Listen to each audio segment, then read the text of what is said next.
Hi అండి. అందరికీ Sunday రోజు నాన్ వెజ్ ఉంటుంది. నేను ఈరోజు సాంబార్ చేసిన. ఎందుకంటే రేపు దీపావళని ఈరోజు నాన్ వెజ్ తినలేదు. అంటే నాన్ వెజ్ తినము మేము దీపావళి 2 డేస్.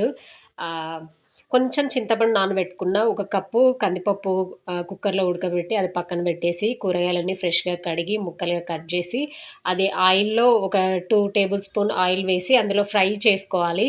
ఫ్రై అయ్యేటప్పుడు కొంచెం సాల్ట్, పసుపు, కారం అవన్నీ వేసి ఒక విజిలొచ్చే వరకు వాటిని బాయిల్ చేసుకున్నా. దాని తర్వాత ఈ ఉడకబెట్టిన కందిపప్పు, చింతపండు రసము అదే కుక్కర్‌లో వేసి కొంచెం మిక్స్ చేసిన. కొంచెం సాంబార్ పౌడరు ఒక 2 స్పూన్స్ సాంబార్ పౌడరు, మళ్ళీ ఇంకొంచెం సాల్ట్ వేసిన.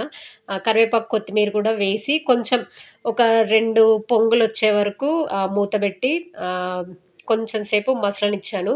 దాని తర్వాత కొంచెం ఆల్రెడీ ఆయిల్ వేశాను గదా! ఇంకొంచెం ఆయిల్‌లో కొంచెం పోపు వేసి ఆ సాంబార్‌లో కలిపేయడమే. చాలా టేస్టీ సాంబార్ సింపుల్‌గా అయిపోతుంది. ట్రై చేయండి.